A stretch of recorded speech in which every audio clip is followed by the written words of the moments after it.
America will continue to hunt down and destroy drug smugglers, regardless of the UN's position. And that was a defiant message from the U.S. Secretary of State, speaking 2 days after a missile strike on a boat in the Caribbean killed 11 people. It says that somehow Venezuela is not involved in the drug trade because the UN says they're not involved in the drug. I don't care what the UN says. The UN doesn't know what they're talking about. So we're going to continue to hunt for, like we always have, but this time we're not just going to hunt for drug dealers with the little fast boats and say, let's try to arrest them.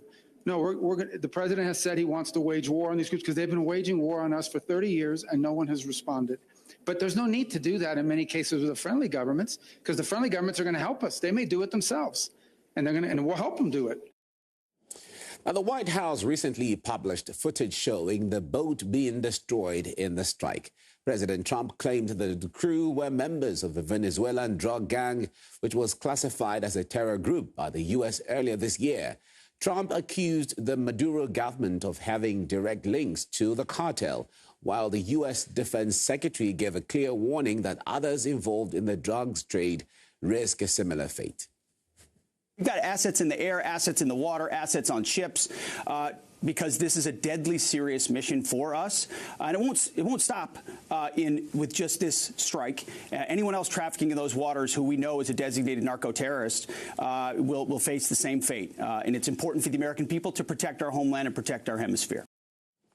Now, back in 2019, Marco Rubio, who was just a senator at the time, published a graphic tweet showing a before and after picture of slain Libyan leader Muammar Gaddafi in between messages aimed at Nicolas Maduro.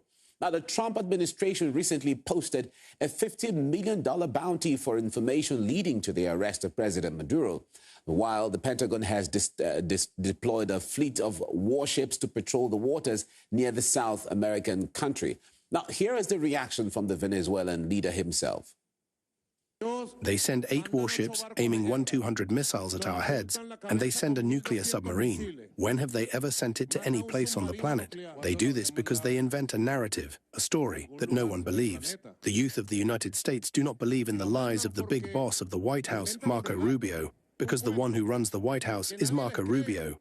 The Miami Mafia wants to stain President Donald Trump's hands with blood. I tell the Trump family they want to taint the name Trump with blood, and I fully know what I am saying. We have a lot of knowledge from international intelligence. Do you know why they are coming? For the Venezuelan oil. They want it for free.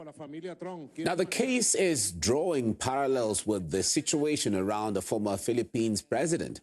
Rodrigo Duterte was arrested on a warrant from the International Criminal Court over charges he, too, brutally cracked down on the drugs trade in his country.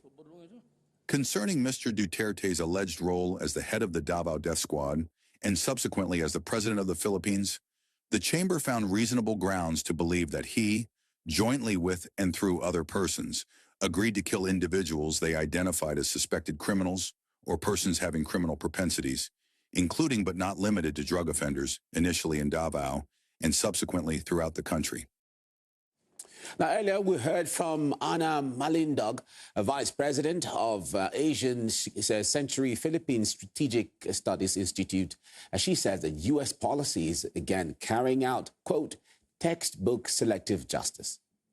It's not only the parallels, I think, that we have to discuss in this regard. It's actually more about the hypocrisy and the double standard. It seems like the United States is claiming to have a global license to kill suspected traffickers at sea without trial and outside its territory. This is what you call a textbook when you talk about selective legality or what you call selective justice. The legitimacy of such kind of pronouncement or what you call policy of the United States as announced by Rubio is some kind of a mirror image of what you call Monroe Doctrine 2.0.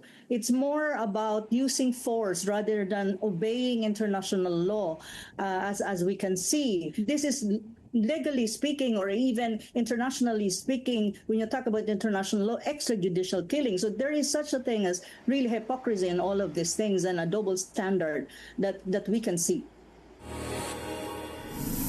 Now, in the Middle East, new satellite images